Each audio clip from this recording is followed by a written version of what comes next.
Vamos falar um pouquinho sobre boas práticas para nomear variáveis, tá?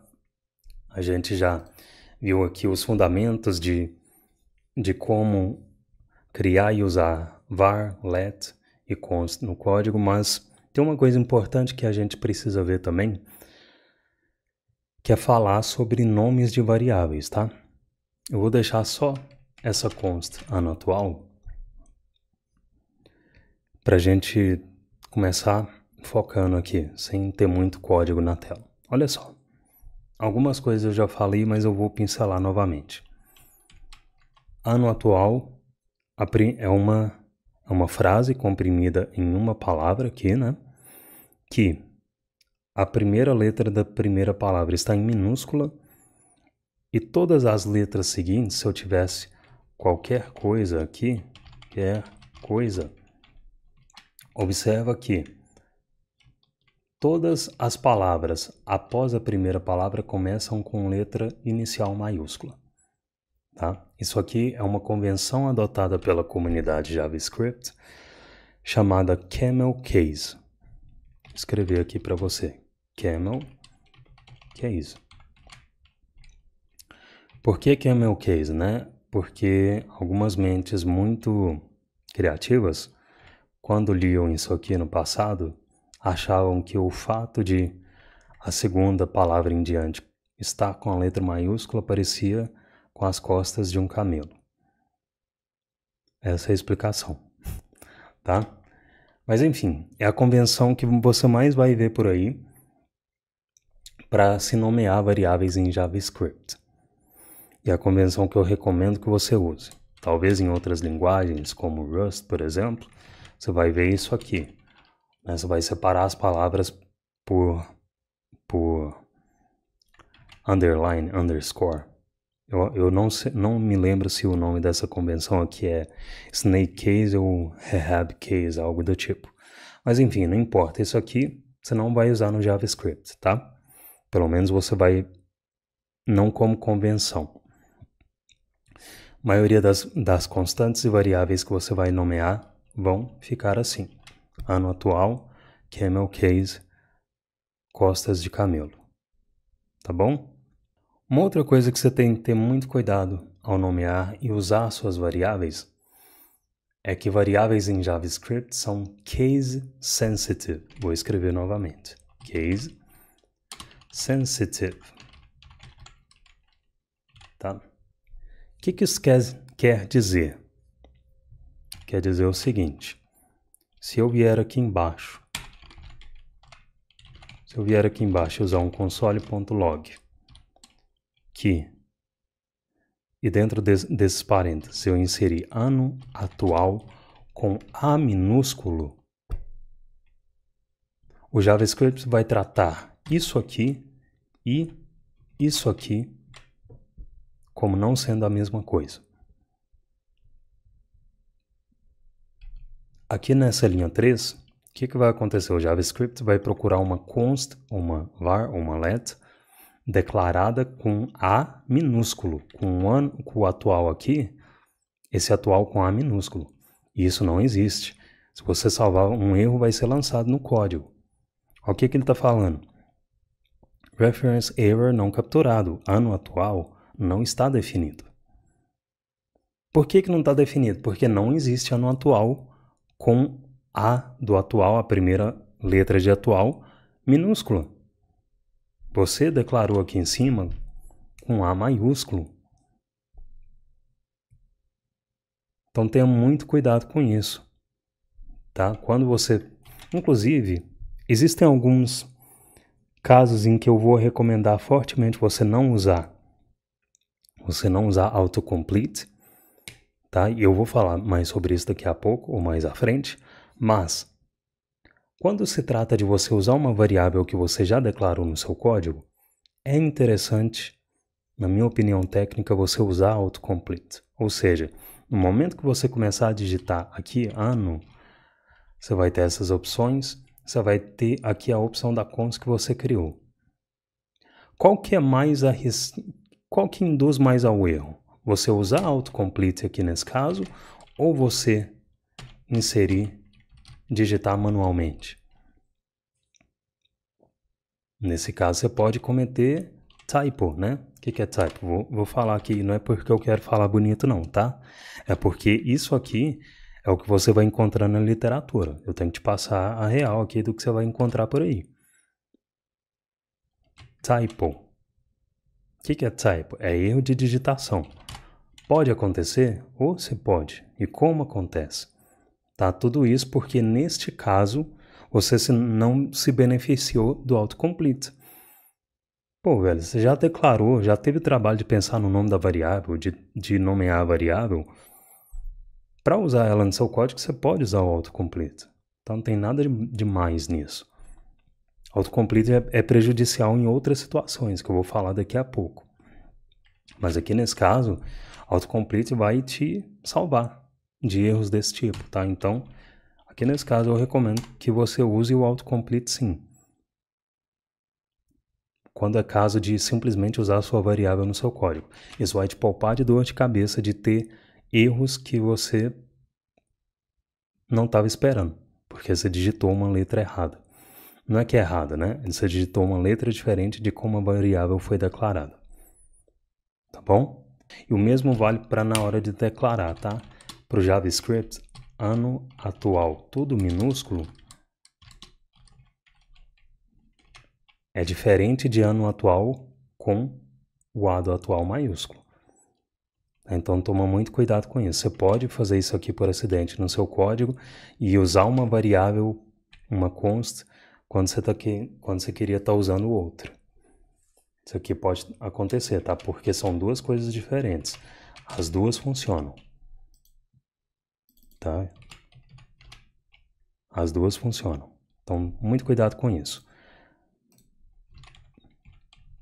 Porque o JavaScript é case sensitive. Outra coisa importante. Quais caracteres você pode usar para nomear suas variáveis e constantes?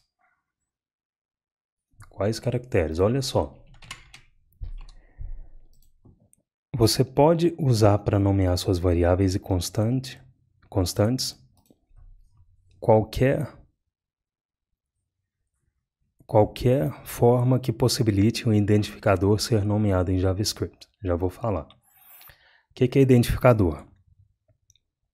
É o nome da sua variável, do seu parâmetro, que é uma coisa que a gente ainda vai ver, da sua função, que é uma coisa que a gente ainda vai ver, da propriedade do seu objeto. Identificador é isso aqui. Ano atual é um identificador. Tá? Quais são as regras para você nomear identificadores em JavaScript? O seu identificador, ele pode ser iniciado com underscore, com cifrão. Ele pode ser iniciado com qualquer letra de A a Z minúscula e qualquer letra de A a Z maiúscula. Aqui já fere a convenção, né? Porque você sempre, em camel case, você sempre começa a primeira letra minúscula, tá? Mas você pode, se você quiser. Então, o identificador em JavaScript, ele pode ser iniciado com underline, cifrão, qualquer letra de A a Z minúscula ou qualquer letra de A a Z minúscula. E o identificador pode conter qualquer das opções que eu já acabei de falar e dígitos de 0 a 9. Então, se você precisar, por acaso, que você precisa de colocar um 1 aqui no final, você pode fazer isso.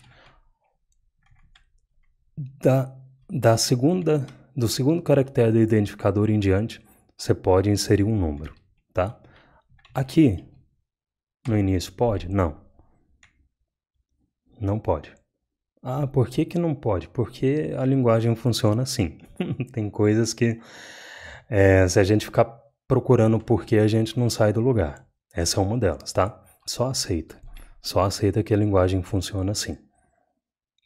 Então, você não pode colocar um dígito de 0 a 9 aqui no início da sua const ou variável. Tá bom?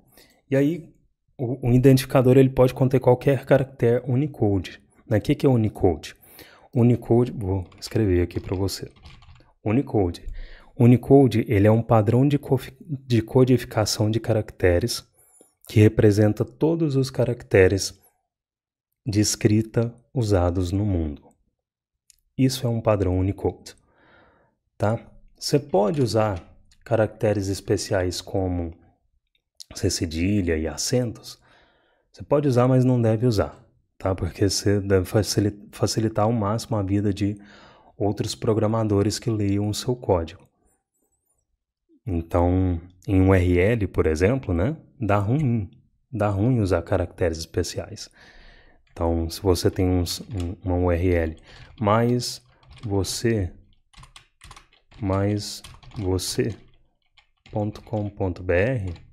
né, eu tenho certeza que todo mundo aqui assiste Ana Maria, mas você não usa um C com acento aqui nessa URL, né? Você usa sem. Então, a mesma lógica vale para quando você for nomear seus identificadores, tá? Então, para resumir, camel case, sem caracteres especiais, o mais simples e previsível possível. É assim que seus nomes devem ser. Quem vê meus vídeos no YouTube há algum tempo sabe que eu prefiro nomear em inglês, né? E aí vem a dúvida, nomear em inglês ou português? O que eu faço? Geralmente faz mais sentido nomear em inglês. Por quê? Porque isso deixa a leitura do código mais coerente. Porque os comandos da linguagem estão em inglês, tá? Daqui a alguns dias mais à frente, a gente vai ver sobre funções. E aí, uma das formas de declarar função em JavaScript é você usar a palavra-chave function. Aqui você tem seu nome, minha, funcão. Você abre o bloco aqui. Você percebe que existe uma certa incoerência de quando você lê na mesma linha em inglês e português? Porque o comando da linguagem é escrito em inglês, tá? Então, de maneira geral, geralmente faz mais sentido você nomear suas variáveis, funções, seus identificadores em inglês. Eu estou fazendo essa escolha aqui de nomear em português por enquanto. A gente vai continuar assim por enquanto. Mas no momento em que você já estiver mais confortável em nomear coisas no seu código, sugiro que você vá para o inglês. Tá? E vai chegar um momento aqui no curso em que eu vou fazer essa transição. E poxa, é complicado você resistir a essa ideia. Né? Você pode até pensar, eu tenho dificuldade com inglês. Então, cara, usa o Google Tradutor. Você tem à sua disposição ferramentas que galera que começou há 5 anos atrás, 10 anos atrás não tinha. Então, usa os recursos que você tem. Por que é interessante você ceder a essa ideia ao invés de resistir a ela? Porque futuramente não é uma ideia você ganhar em dólar ou euro. Mas para isso você vai precisar do inglês. Então, mais à frente a gente vai começar a escrever código em inglês. Por enquanto a gente vai continuar em PTBR. Por enquanto. Lucas Arnold. Roger, e no caso de booleanos? Boolean é algo que a gente ainda vai falar, tá? Ainda vou falar aqui no curso sobre tipos de dados, vou falar sobre Boolean, mas alguns princípios para nomear variáveis, e inclusive booleanos, é você nomear como substantivo. No caso de Boolean, se a sua variável é um Boolean, eu acho que faz sentido no nome da variável conter tem, o deveria, tá? Porque geralmente uma variável que armazena um Boolean, ela responde uma pergunta booleana. Matthew. Roger, você acha que escrever nomes muito grandes para variáveis é legível ou ilegível? Cara, eu acho que sempre vale o balanço, tá? Claro que você, ao mesmo tempo que você não deve abreviar coisas, né? Então, por exemplo, eu vou abreviar ano atual, vou colocar só ano AT, porque eu não quero que a minha variável fique muito longa, né? Se você considera que isso aqui é uma variável longa. Cara, não faça isso. Não faça isso. Abreviação é algo complicado em JavaScript, porque uma outra pessoa que lê esse código pode não saber, só de bater o olho na variável, o que ela significa. Então, ao mesmo tempo que você tem que ter o bom senso de não abreviar para encurtar suas variáveis ou algo do tipo, você tem que ter o bom senso também de não escrever uma frase, né? Não nomear a sua variável como ano atual que estamos neste momento. Não precisa disso aqui, né? Você pode, ano atual já diz tudo que é necessário dizer, que essa consta armazena o ano atual, ponto. Tá? Então você precisa ter um balanço. Agora, entre pecar pelo excesso e pecar pela falta, quando você não vê outra possibilidade, prefira pecar pelo excesso.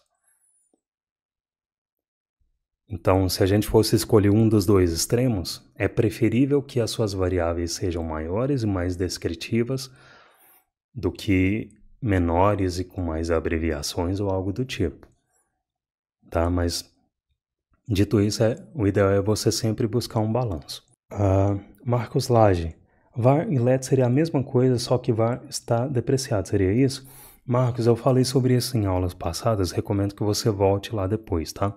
Mas é o seguinte, cara, usar var hoje não faz mais sentido, porque var é muito antigo, var era usado antes de 2015, de 2015 para frente não faz mais sentido usar var.